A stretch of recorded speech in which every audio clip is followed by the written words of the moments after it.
coup, je le regarde, je dis rien. Il me regarde, il dit rien. J'ai été déviergée par cet homme de Dieu qui avait une assemblée et qui était marié. Du coup, voilà, on se parlait pratiquement toutes les soirées. Toutes les soirées, on se parlait et c'était que par message WhatsApp. On se parlait, il me racontait un peu comment il est devenu pasteur, son ministère, à quoi il consistait. Je trouvais rien d'anormal vu qu'il n'y avait pas d'ambiguïté, il n'y avait rien de bizarre. Yo les gars, fallait juste que je fasse une pause ici parce que elle vient de dire un truc qui a interpellé mon attention. Alors, elle parle avec un homme marié toutes les soirées sur WhatsApp par message. Donc ça veut dire que vous vous envoyez des petits emojis et tout. Et tu trouves rien d'anormal. Excuse-moi chérie Coco, mais voilà la définition même du flirt. Interagir avec un homme chaque jour, chaque nuit sur WhatsApp. Et faire semblant qu'on ne ressent pas l'alchimie qui en dégage, qu'on ne ressent pas le feeling qui en ressort. Les gars, les femmes utilisent cette méthode tout le temps. Elles utilisent cette méthode tout le temps. C'est leur méthode préférée. Genre, elle fait semblant qu'elle ne sait pas ce qui se passe. Elle fait semblant qu'elle ne ressent pas le feeling qui se passe entre vous. Pour te pousser à avouer les sentiments que tu penses avoir. Alors que une fois que tu l'auras framponné, bah, tu te rends compte qu'il n'y avait pas de sentiments en fait. Elles utilisent cette méthode tout le temps. Elle fait genre, elle ne sait pas ce que tu veux. Elle fait genre, elle ne ressent pas l'attraction entre vous. Parce que discuter, interagir avec quelqu'un sur WhatsApp par message chaque nuit et être réceptive, ça veut dire que tu ressens le feeling. Mais elle va faire genre, elle est stupide. Elle ne sait pas ce qui se passe pour te pousser à avouer tes sentiments, pour te pousser à déclarer ta flamme. Oh bro, t'imagines pas à quel point elle se sent intouchable quand elle arrive à te faire déclarer ta flamme. Tu t'imagines pas à quel point tu boostes son ego. Tu vois un peu, elle est à l'apogée là. Tu t'imagines pas où tu l'as mis. C'est toi qui l'as mis là. Quand elle arrive à te faire déclarer ta flamme, parce qu'elle fait semblant, elle fait genre, elle connaît pas pour que tu déclares ta flamme. Une fois que tu aurais déclaré ta flamme, elle te friendzone. C'est ça qu'elle attend en fait. Une fois que tu auras déclaré ta flamme, elle te friendzone. Il n'y a pas de cadeau à ça. Donc les gars, elle dit qu'il n'y a rien de bizarre, rien de bizarre de se passer. Mais moi, je t'assure que elle sait très bien ce qui se passe. C'est un jeu qu'elle sait très bien jouer. Car dans le jeu du flirt, dans le jeu de la séduction, celui qui parle en premier part avec un désavantage. Elle le sait très bien, elle connaît cette règle. Donc ce qu'elle veut, c'est que toi, tu parles en premier comme ça. Elle a l'avantage sur toi. Celui qui parle en premier part avec un désavantage, les gars. Ne parlez pas en premier. Quoi qu'il en soit, les gars, elle m'a intrigué. Son histoire m'a intrigué. Voilà voir comment ça se termine. Allons-y, on y retourne. Maintenant, le temps passe. Moi, je continue à venir au culte, etc.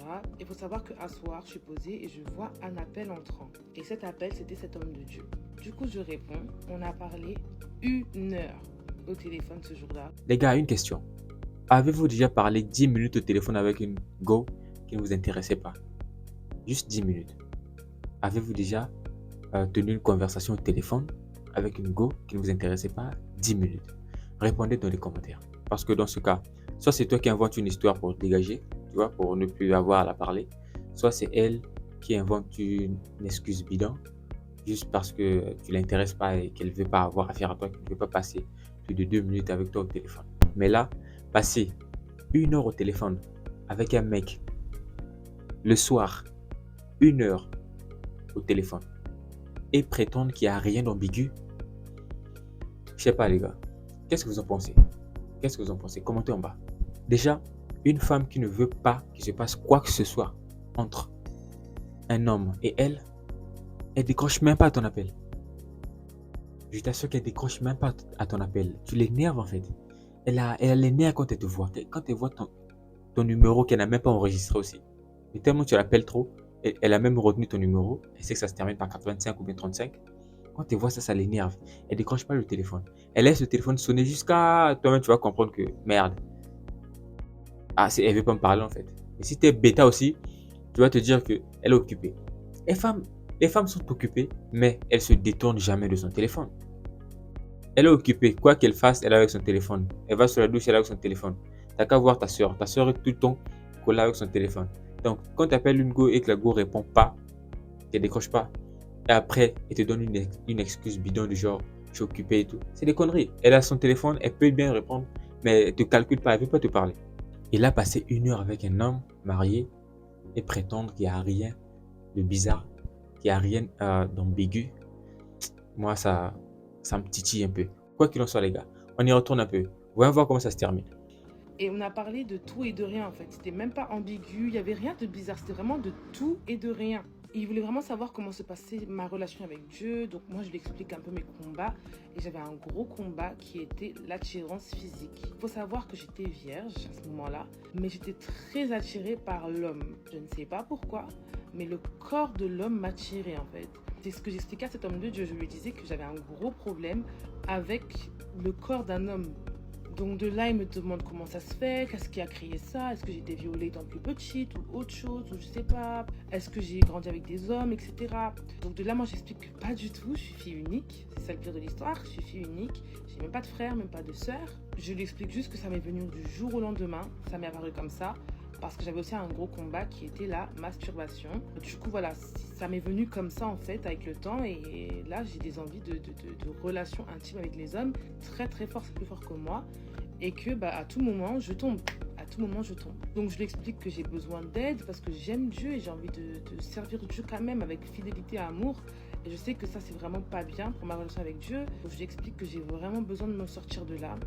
Et il m'explique qu'il allait m'aider à me sortir de là et que ça allait bien se passer.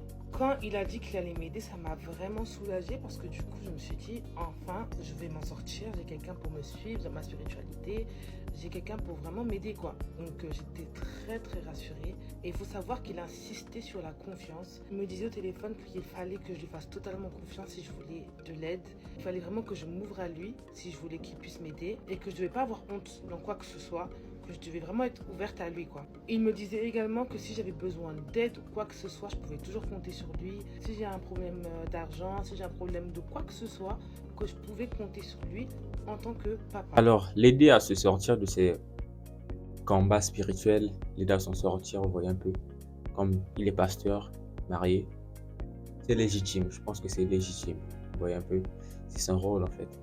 En fin de compte, c'est ce qu'il est censé faire. Cependant, être là concernant le volet financier, moi je pense que c'est vraiment un coup bas, les gars. Je pense que c'est bidon. C'est clair qu'il y a une idée derrière. Parce qu'avoir un tel niveau d'altruisme, je pense que c'est un peu ambigu, ma belle. Continuons. Parler parce qu'il faut savoir que non seulement son église, il y avait énormément de jeunes, mais lui-même est jeune aussi. Vous voyez ce que je veux dire, il est assez jeune. Du coup, on avait cette facilité de parler tranquillement, en rigolant et tout, chill quoi. Maintenant, il faut savoir qu'on se parlait vraiment tous les jours. Il y avait des jours où on se parlait pas aussi parce qu'il était occupé, c'est un homme marié et tout, ce qui est normal. Et dès qu'il avait l'occasion de m'envoyer un message ou de m'appeler, il le faisait sans problème. Et moi, voilà, j'attendais, on va dire, ses messages et tout parce que ça me faisait du bien de lui parler. Vu que j'avais pas d'amis là où j'étais, j'avais personne, je me suis dit, j'ai un homme de Dieu qui me parle, il est super sympa, je peux m'ouvrir à lui. Quand j'ai besoin de lui, il est là, c'est super cool. En plus, il est chrétien et il prie, c'est super cool. Maintenant, il faut savoir qu'un matin, je me lève et je regarde sur mon compte bancaire, je vois que je suis à moins 200 euros. Je ne sais pas comment c'est venu, je ne sais pas qu'est-ce que j'ai fait pour avoir ces moins 200 euros. En tout cas, il fallait que je remette ça parce que c'était un gros problème. Étant donné que je suis étudiante, je ne peux pas me permettre d'être à découvert comme ça. Du coup, je suis en panique. J'appelle l'un de mes grands frères qui habite où est-ce que j'habitais avant. Il ne pouvait pas m'aider. J'appelle ma mère, elle ne pouvait pas m'aider. Du coup, j'ai pensé à cet homme de Dieu qui m'avait dit que si j'avais besoin de lui, je pouvais le contacter. Donc de là, faut savoir que je le contacte. Je lui dis que voilà, j'ai un problème financier et j'ai besoin d'aide quoi.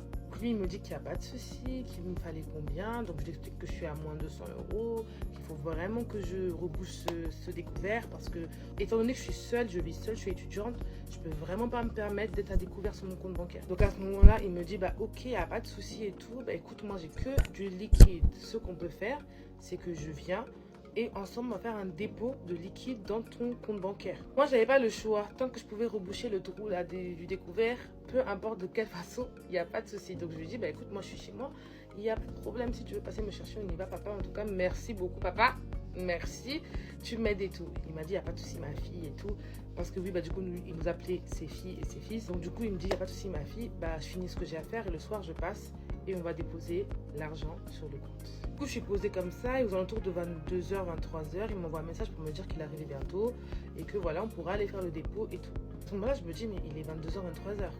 Donc, tout est fermé logiquement. Donc, je ne peux pas faire de dépôt. Vous voyez ce que je veux dire? De là, je lui dis, mais c'est pas possible et tout. Il est 22h, 23h. voilà, les banques sont fermées, ça sert à rien d'aller faire un dépôt. Et il me dit que si, qu'on peut trouver quand même, qu'il y a des banques qui sont ouvertes, même s'il n'y a personne dedans, on peut quand même faire un dépôt d'espèces et tout et tout. Je lui dis, t'es sûr? Il me dit, oui, t'inquiète pas, j'arrive. Je lui dis, il n'y a pas de souci. Hey. Du coup, quelques temps après, il m'appelle, il me dit qu'il est en bas. Donc moi, je me prépare vite fait et tout. Vraiment, j'étais en mode jogging, je vois mon pasteur, donc voilà. J'étais en mode jogging et tout, Charlotte sur la tête et tout. Donc je descends et je rentre dans sa voiture. Arrivé dans sa voiture, on fait le tour de la ville en train de chercher une banque où on peut faire le dépôt d'espèces. Effectivement, il avait raison. Il y avait une banque où on pouvait faire un dépôt même s'il n'y avait personne dedans. Du coup, on a fait un dépôt et je me rappelle, c'était un dépôt de 700 euros. 700 balles, les gars. 700 balles. Alors là, voilà une aide financière. En voilà une. Il m'a offert 500 euros. Donc à ce moment-là, je lui dis, mais non papa, t'inquiète et tout, c'est pas grave et tout, arrête et tout. Il me dit, non ma fille, prends, t'inquiète, prends ça. Ça veut dire qu'à un moment donné, je ne peux plus dire non. Donc je lui dis merci, on fait le dépôt et on entre dans la voiture. Arrivé devant chez moi, il fait nuit, les lumières sont éteintes. Du coup, je le remercie, etc. Il me dit de rien, moi je serai toujours là pour toi. Tu sais, je sais que t'as pas grand monde autour de toi. Je sais que ta famille est loin et tout, mais moi je suis là pour toi. Peu importe de quoi tu as besoin, je serai là. Je le regarde, je dis rien. Il me regarde, il dit rien. Quoi qu'il en soit, les gars, la partie 2 arrive. Dites-moi dans les commentaires si vous voulez que je poste la partie 2. La partie où tout se passe. La partie où les choses les plus serrées, les plus sensibles se passent. Dites-moi dans les commentaires si vous voulez que je poste la partie 2. Like, commente, partage, abonne-toi et reste avisé pour la prochaine vidéo. Je suis le meilleur. Ne jouez pas avec moi. Les golas sont pas prêtes. Gang!